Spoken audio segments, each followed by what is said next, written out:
तो अगर बात की जाए यूथ जनरेशन की ना, तो 15 से 25 साल की ये जो जनरेशन है ना, ये आज तक की सबसे बेस्ट जनरेशन है।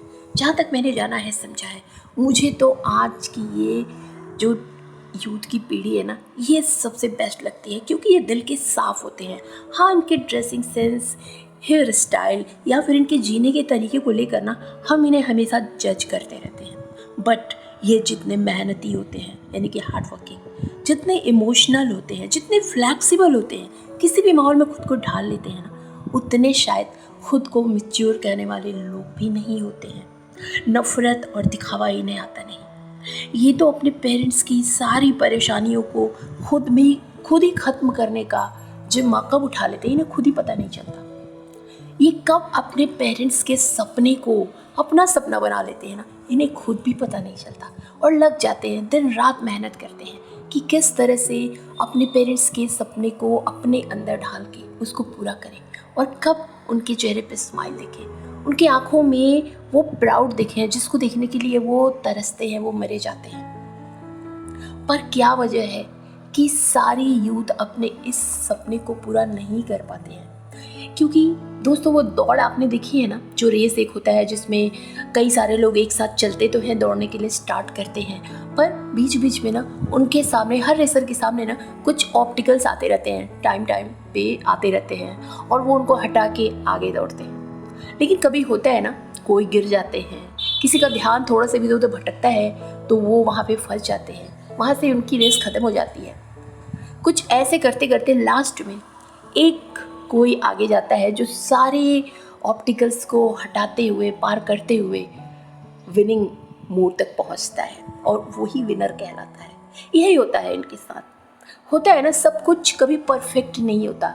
मानती हूँ कि आज की यही पीढ़ी जो है, जो टीनेजर्स हैं, ये बहुत परफेक्ट है, बहुत अच्छे हैं, लेकिन कुछ ऑब्स्टिकल्स ऐसे हैं जो इन्हें डिस्ट्रैक्ट करते हैं, जो इन्हें परेशान करते हैं, और जो कुछ थोड़े स्ट्रॉन्ग होते हैं ना, वो तो उनको पार करके निकल जाते हैं, लेकिन जो थोड़े कुछ इमोशनल होते हैं, थोड़े से कमज़ोर होते हैं, वो इसके अंदर फंस जाते हैं और आगे नहीं बढ़ पाते। तो चलिए, आज की वीडियो इसी टॉपिक पर होने वाली है, तो जानते हैं क्या है वो ऑब्स्टिकल्स जो हमारे यूथ को आगे बढ़ने से रोक रहे हैं, और किस तरह हमारा यूथ उनको पार करके आगे बढ़ सकता है। तो अगर आप भी यूथ हैं, 18 से 25 के बीच की आपकी एज है, या 15 से 25 कह लीजिए, तो आपको ये वीडियो ज़रूर देखनी चाहिए और अपने सारे दोस्तों को शेयर करना चाहिए। तो चलिए वीडियो में आगे बढ़ते हैं और जानते हैं ऑब्स्टिकल्स नंबर 1। नमस्कार दोस्तों, welcome back to my channel untold truth with Neetu. तो वीडियो शुरू करते हैं। इसके पहले मैं आपसे एक छोटी सी रिक्वेस्ट करना चाहती हूँ कि अगर आप यूथ हैं और इस वीडियो को देख रहे हैं, तो प्लीज़ कमेंट बॉक्स में जाकर फॉलो टाइप करें कि जो भी वीडियो में मैं टिप्स आपको शेयर करने वाली हूँ, उनको आप डेफिनेटली फॉलो करोगे, और वीडियो अगर अच्छी लगेगी तो लाइक कर देना, चैनल को सब्सक्राइब कर देना। तो चलिए वीडियो में आगे बढ़ते हैं और जानते हैं ऑब्स्टिकल्स नंबर 1। तो ऑब्स्टिकल्स नंबर 1 है पेरेंट्स की ओवर एक्सपेक्टेशन।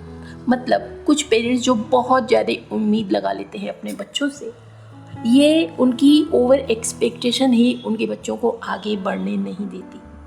क्योंकि आपने देखा होगा ना कि हर बच्चे की कैपेबिलिटी अलग अलग होती है, हर बच्चे की चॉइस अलग अलग होती है। कुछ बच्चों को गेम में आगे जाना पसंद है, कुछ बच्चों को पढ़ाई में बहुत अच्छा करना पसंद है, कुछ बच्चे राइटिंग करना चाहते हैं। मतलब हर बच्चे की अलग अलग कैपेबिलिटी होती है। पर आप ध्यान से देखेंगे ना, तो पाएंगे कि हर पेरेंट्स का सपना सेम टू सेम होता है। बच्चे की कैपेबिलिटी अलग अलग, लेकिन पेरेंट्स का सपना एक, कि उनको अपने बच्चों को डॉक्टर बनाना है या तो इंजीनियर बनाना है। आप जिस भी पेरेंट्स से पूछेंगे कि आप अपने बच्चे को क्या बनाना चाहते हैं, मोस्टली पेरेंट्स का आंसर यही होता है कि हमें तो भाई अपने बच्चों को डॉक्टर या इंजीनियर बनाना है, और उसमें भी शर्त, अगर लड़की है तो डॉक्टर बन जाए और लड़का है तो इंजीनियर बन जाए। भाई ये कौन सी बात हुई? अपने बच्चे से भी तो पूछो कि वो क्या करना चाहते हैं। पता नहीं वो उसका पढ़ाई में मन लगता है या नहीं। ज़रूरी नहीं है कि हर बच्चा जीनियस हो। अब विराट कोहली अगर बहुत पढ़ाई में दिमाग लगाते तो क्रिकेट कौन खेलता? सचिन तेंदुलकर अगर बहुत ज़्यादा पढ़ाई में रह जाते तो क्या आज गॉड ऑफ क्रिकेट होते? नहीं होते। तो हर किसी की पोजीशन, हर किसी को भगवान ने ना किसी एक पर्टिकुलर अलग चीज़ के लिए बना के भेजा है।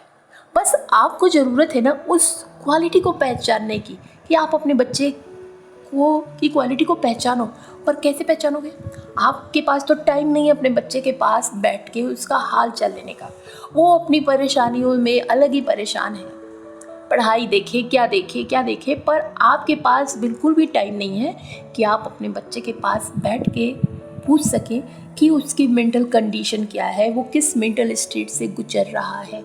क्योंकि जब एक बच्चा बड़ा होने लगता है ना, तो उसको बहुत सारी चीज़ें बाहर से तो फेस करनी पड़ती हैं। सब कुछ बदल जाता है, सब्जेक्ट चेंज हो जाते हैं, स्कूल चेंज हो जाता है, दोस्त चेंज हो जाते हैं, जीने का तरीका बदल जाता है, पेरेंट्स की एक्सपेक्टेशन हाई हो जाती है, सोसाइटी भी उन्हें अलग तरीके की नज़रों से देखने लगती है, और साथ ही साथ उनके अंदर बॉडी में बहुत कुछ चल रहा होता है। आप एक डॉक्टर से जाके पूछो कि एक यूथ की अंदर की कंडीशन क्या होती है। बहुत सारे चेंजेज फिजिकल बेसिस पे उसके अंदर हो रहे होते हैं। अगर लड़की है तो भी, लड़का है तो भी, बहुत सारी चीज़ों को उनको फेस करना पड़ रहा होता है। उन्हें समझ में नहीं आता कि उनके साथ क्या हो रहा है, अचानक से सब कुछ बदल क्यों गया।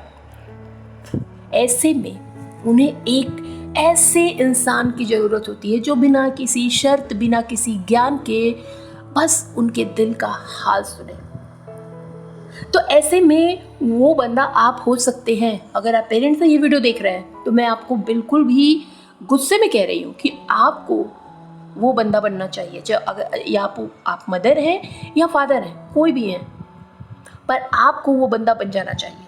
आपको बैठ के प्यार से अपने बच्चे के कंधे पे हाथ रख के पूछना चाहिए। अगर आप नहीं वो बंदा बनेंगे ना, तो वो बाहर जाके किसी और को अपना गॉडफादर बना लेगा, और फिर क्या होगा आप जानते हैं। वो कैसा होगा, किस नेचर का होगा, वो आपके बेटे को या बेटी को क्या सिखाएगा। तो बहुत पॉसिबिलिटी होती है कि ऐसे में आपका बच्चा गलत अपने बच्चे पे भरोसा रखे और उसका हाथ पकड़ के खड़ा रहे कि मैं हूँ इसके साथ। ऐसा होना चाहिए पेरेंट्स को। तो ओवर एक्सपेक्टेशन की बात हो रही थी, मैं थोड़ा हट गई थी, दूसरे एंगल में चली गई थी। तो प्लीज़ अपने बच्चों से उतना ही उम्मीद रखो ना जितना आप खुद कर सकते हो, या जितना आपके पेरेंट्स ने आपके साथ ऊपर रखा था। ठीक है, तो आप उसकी क्वालिटी पहचानो, उसके अंदर झांक कर देखो कि वो क्या करना चाहता है। आप उसको ज़बरदस्ती engineer, doctor, IAS and blah blah blah बनाने के चक्कर में लगे रहते हो। क्या पता वो अंदर से घुटन महसूस करता हो, क्या पता वो पेंटर बनना चाहता हो, वो डांसर बनना चाहता हो, वो सिंगर बनना चाहता हो, वो क्रिकेटर बनना चाहता हो, फुटबॉलर बनना चाहता हो। एक बार पूछो तो सही। आजकल तो हर एरिया में पैसा है, हर एरिया में नेम फेम सब कुछ है। रोनाल्डो से ज़्यादा फेमस तो मुझे नहीं लगता कि दुनिया में कोई इंजीनियर या डॉक्टर होगा। तो आप एक बार अपने बच्चे के दिल में झांक कर देखो। ये बहुत अच्छी बात है कि अगर आपका बच्चा वही बनना चाहता है जो आप चाहते हैं, तब तो सोने पे सुहागा। बट अगर आपका बच्चा कुछ और बनना चाहता है तो प्लीज़ उसे सपोर्ट करो। अपनी सपनों के जो महल बना के आपने खड़ा किया है ना, उसके नीचे अपने बच्चे को दबाओ मत, नहीं तो एक दिन वो खंडहर बन जाएगा, गिर जाएगा, और आपका बच्चा उसके नीचे दब जाएगा और आप कुछ नहीं कर पाओगे। बाद में आप पछताते हो। जब मैंने देखा है कि बहुत सारे अगर बच्चों के साथ कुछ ऐसा गलत हो जाता है ना, बच्चे की ओवर एक्सपेक्टेशन, पेरेंट्स की ओवर एक्सपेक्टेशन जो बच्चे के ऊपर भारी पड़ जाती है, बच्चा नहीं पढ़ पाता है, नहीं निकाल पाता है, फिर वो गिल्ट में आ जाता है कि मेरे पेरेंट्स ने इतना पैसा लगाया है, उन्होंने इतनी उम्मीदें रखी है मेरे ऊपर। तो क्या करता है वो? सुसाइड अटेम्प्ट कर लेता है। अगर वो आपकी उम्मीदों पे खरा नहीं उतरता है ना, वो सुसाइड कर लेता है। और उसके बाद आप ही रोते हो, ढोल पीट पीट के रोते हो कि मैंने ऐसा तो नहीं बोला था, मैंने ऐसा तो नहीं सोचा था। पर शो तो किया ऐसा, आपके बच्चे को तो आपने ऐसा ही समझाया ना, दिन रात उसके सामने ये बातें करते करते कि मेरा बच्चा ये बनेगा, मेरा बच्चा वो बनेगा। आपने उसके दिमाग में तो वही भर दिया, लेकिन आपका बच्चा आपके सपनों का बोझ नहीं उठा पाया और उसने मौत को गले लगाना बेहतर समझा। कि आपसे नज़रें कैसे मिलाता वो, आपकी उम्मीदों को उसने जो तोड़ा था। फिर क्या होता है? फिर रोना धोना और पूरे जीवन का पछतावा। इससे अच्छा है ना, पहले समझ जाओ यार। एक बार अपने बच्चे से पूछो कि वो क्या करना चाहता है, और जो भी करना चाहता है अपने बच्चे को पूरी तरह से, अपने बच्चे के ऊपर भरोसा करो। अगर उसने कुछ सोचा है तो वो करके रहेगा। बस उसे तुम्हारा सपोर्ट चाहिए, जो नहीं मिलता है। पूरी दुनिया उसे सपोर्ट करे तो क्या, पेरेंट्स की सपोर्ट अपनी जगह वो अलग है, उससे बड़ा सपोर्ट दुनिया में एक बच्चे के लिए कुछ भी नहीं हो सकता। तो एक बार करके देखो, अपने बच्चे को अपने भरोसे में लो और आप उस पर भरोसा करो, और जो भी उसका सपना है उसको मिल के पूरा करो। और बच्चों को भी चाहिए ना कि वो जाके खुल के अपने पेरेंट्स से बात करें। उनके पेरेंट्स ना उनसे बहुत प्यार करते हैं।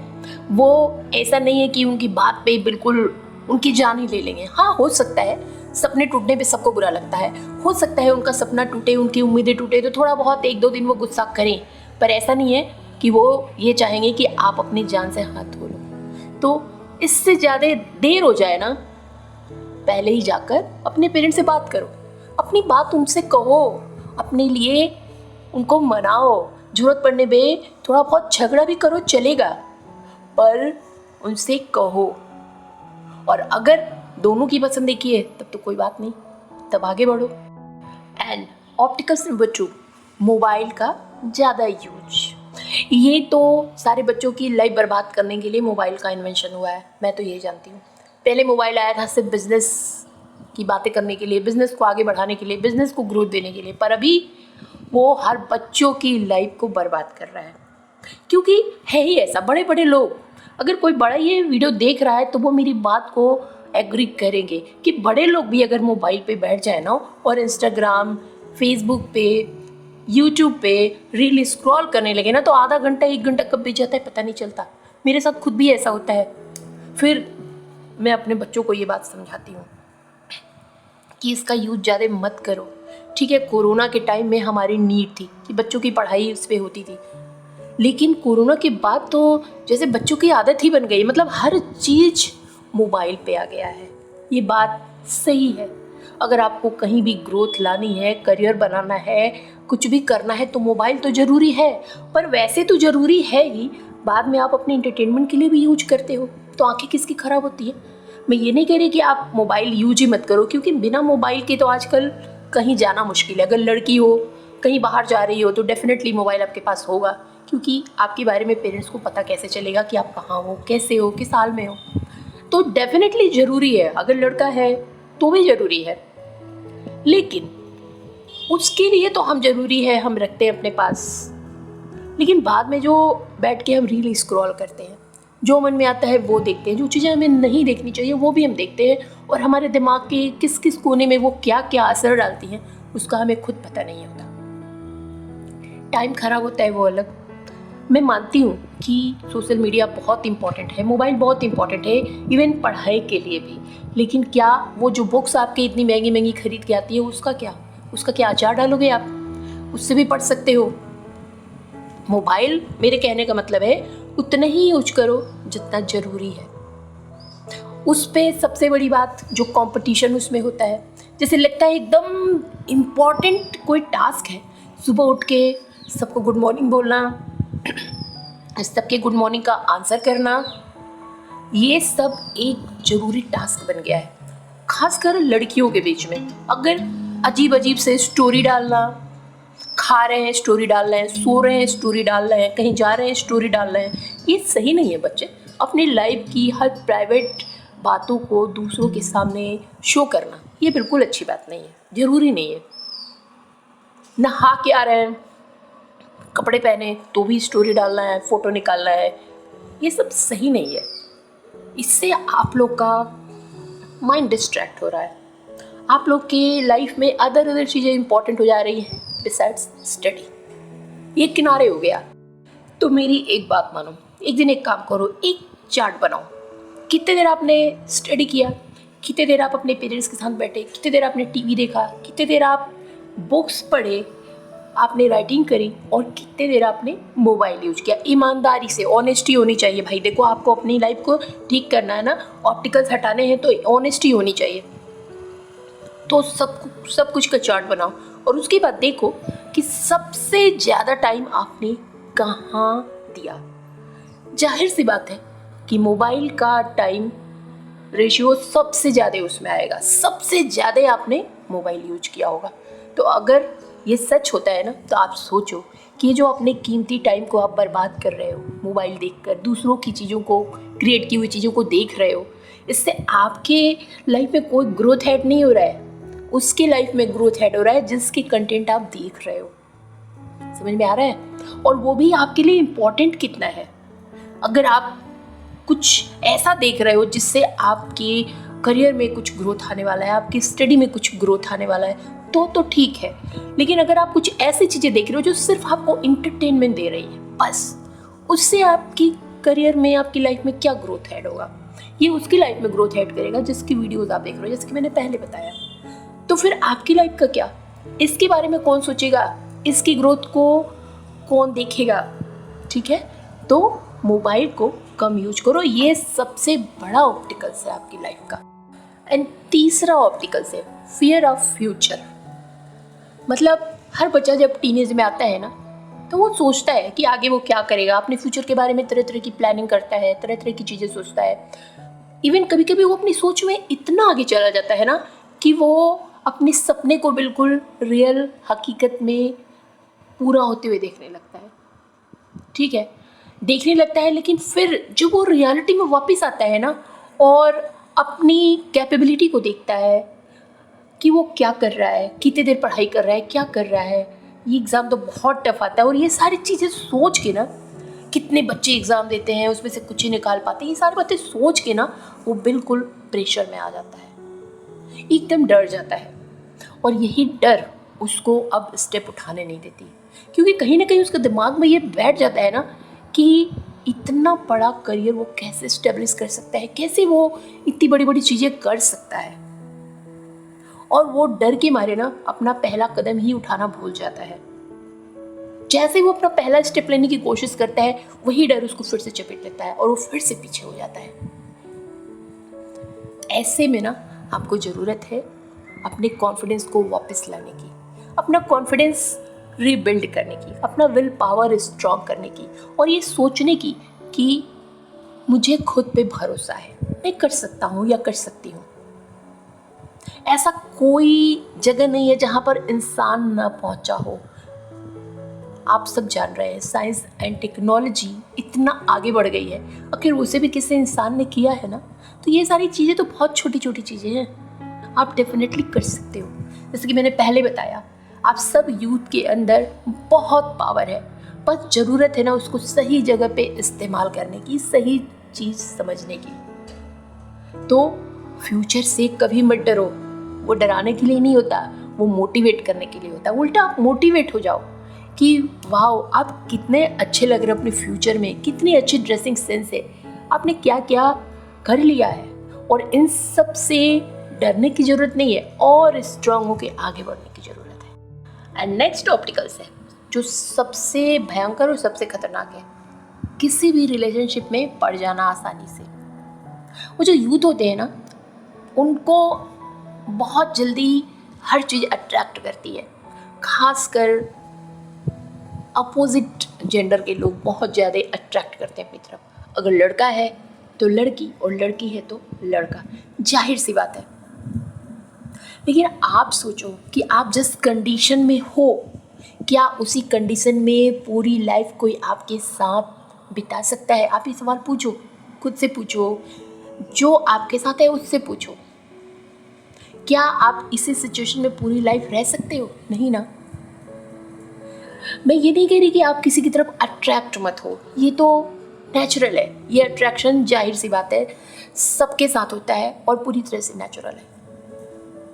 और ये अगर हम इंसान हैं तो इंसान की ये फितरत भी होती है, लेकिन उसमें पढ़ के अपनी लाइफ को ख़राब कर लेना, उसमें बहुत ज़्यादा आगे तक चले जाना, ये गलत बात है।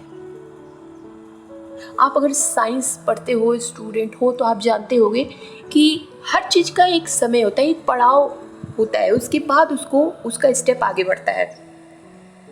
तो ये पड़ाव ना सिर्फ अट्रैक्शन का होता है कि आपको कोई चीज़ अच्छी लग रही है, बस यहीं तक उस चीज़ को रहने दीजिए। अगर कोई है जो आपका दोस्त है, आपको अच्छा लग रहा है या अच्छी लग रही है ना, इसका मतलब ये नहीं है कि आप अभी से आपकी लाइफ स्टार्ट हो गई। अभी सिर्फ अच्छा लगा है या अच्छी लगी है, ठीक है, अभी वो आपकी लाइफ में है नहीं, तो बस उसी के लिए तो करना है। अगर इतना सच में वो अच्छा लग रहा है या अच्छा लग रही है ना, उसी के लिए सब कुछ करना है। और लग जाओ अपने काम में, क्योंकि अभी ना आपके अंदर इतनी समझ नहीं है कि वो आपके लिए सही है या गलत। तो अभी आपका दिल जो कर रहा है, आपका दिमाग जो कह रहा है, उसको करने दो। आप अपना काम करो, जो आपके पेरेंट्स ने आपके लिए डिसाइड किया, आपके टीचर्स ने आपको बताया है, आपके बड़ों ने वो किया है, उसको करो। दिल का काम दिल को करने दो, दिमाग का काम दिमाग को करने दो, ठीक है।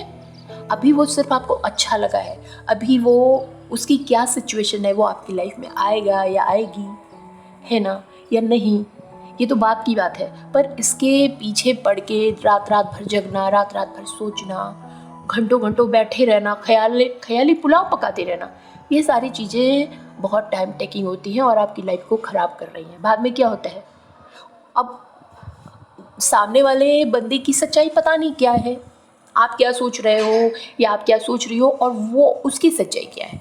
बाद में जब सच्चाई सामने आती है, दिल टूटता है, तो आप ही रोते हो, आप ही डिप्रेशन में जाते हो, है ना। फिर कौन सहारा बनता है, परिवार वाले, ठीक है। तो उन परिवार वालों के बारे में सोचो और ये सोचो कि मेरी रिस्पॉन्सिबिलिटीज़ क्या क्या है, पहले उसको पूरा करें। साइंस के स्टूडेंट हो तो आप जानते होंगे कि बाकी आगे जो नेक्स्ट स्टेप्स है ना, उनका टाइम आगे आता है। पर यूथ की ये थोड़ी सी प्रॉब्लम है ना कि वो बहुत इम्पेशेंस होते हैं, इम्पल्सिव होते हैं, वो ना पेशेंस नहीं रखते। ठीक है, एक पड़ाव आया है, उसको उस मोमेंट को एंजॉय करो, 4 साल 5 साल एज अ फ्रेंड, पढ़ाई करो, उसके साथ बात करो, सब कुछ करो, पर आगे के फ्यूचर के बारे में मत सोचो। अभी मेन फोकस अपनी पढ़ाई पे रखो, धीरे धीरे आगे बढ़ने दो चीज़ों को।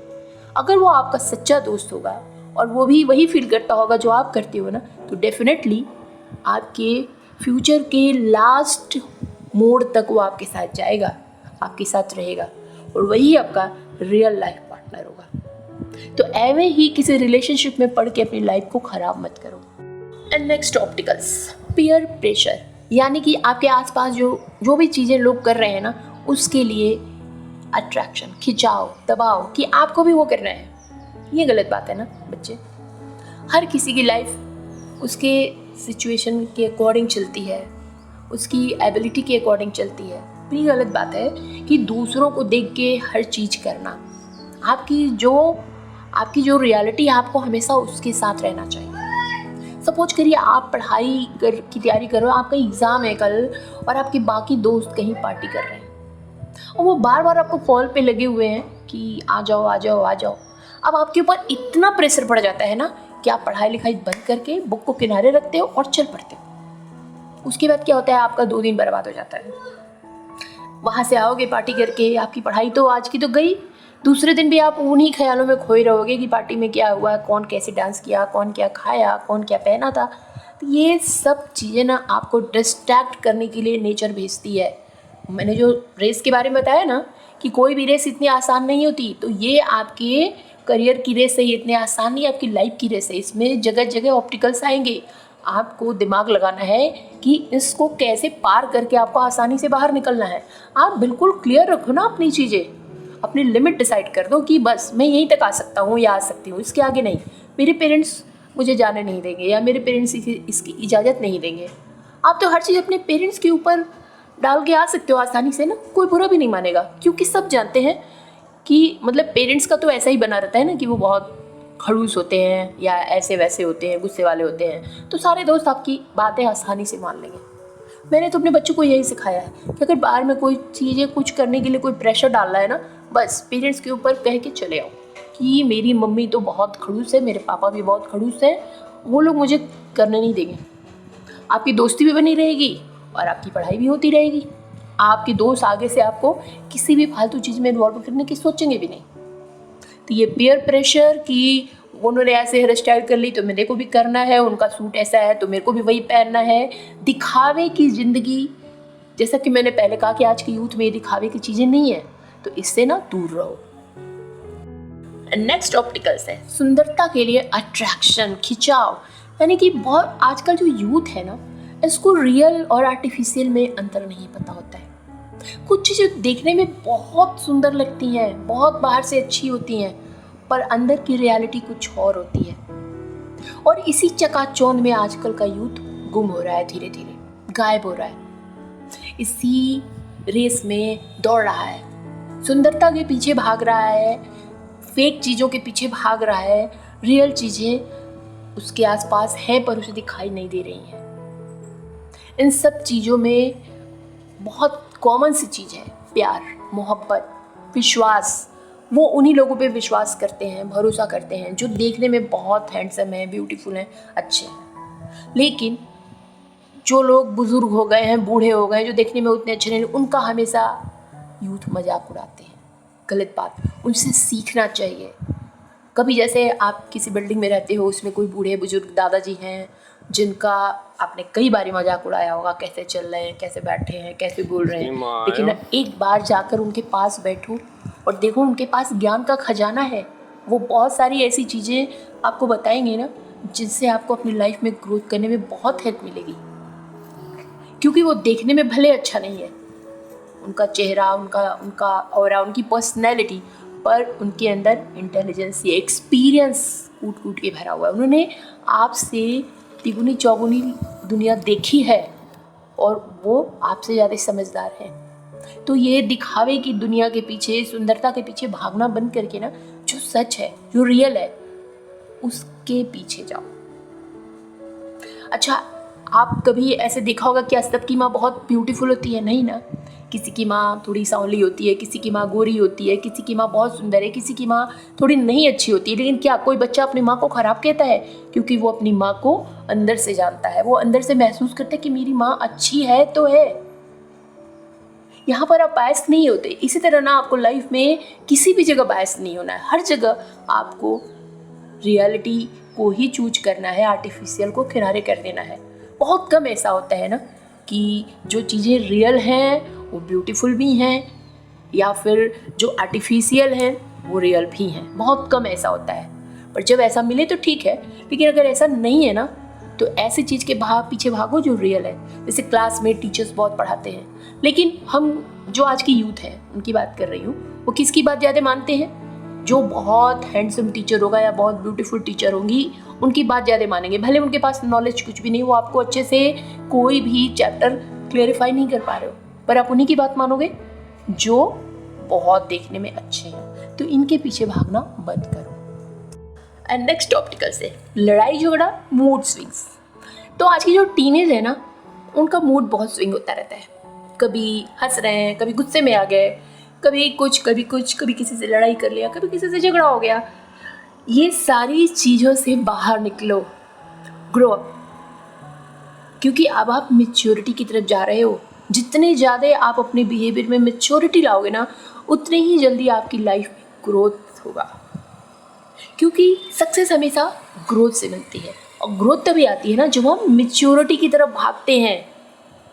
ये बात बात पे मूड स्विंग करके चिल्लाना, कभी ये मांगना, कभी वो मांगना, कभी पेरेंट्स के ऊपर चिल्लाना, ये अच्छी बात नहीं है। इससे आपका बिहेवियर ख़राब होता है और बाद में आपको ही पछतावा होता है कि वो मैंने क्यों ऐसे बोला, मैंने क्यों ऐसे झगड़ा किया। दोस्तों से बिना सोचे समझे झगड़ा कर लेना, कभी ये झगड़ा बहुत भयानक भी हो जाता है और बहुत बड़ी कीमत चुकानी पड़ती है। तो इन सब चीज़ों से ना आप दूर रहो। या तो आप ये सारी चीज़ें कर लो, या तो अपनी करियर बना लो। तो आपको चूज करना होगा कि आपको क्या करना है। नो डाउट ये मूड स्विंग्स होते हैं, पर थोड़ा अपने ऊपर कंट्रोल करना सीखो। कहाँ क्या बोलना है, क्या नहीं बोलना है, इन सब चीज़ का बहुत ध्यान रखो। लोग ऐसे ही यूथ्स को पसंद करते हैं ना जो मैच्योरिटी के साथ आता हो, जो कम बोलता हो, ज़्यादा सुनता हो, समय आने पे ज़रूरत भर का ही बोलता हो। उसकी सब रिस्पेक्ट करते हैं, उसकी तरफ सब अट्रैक्ट होते हैं।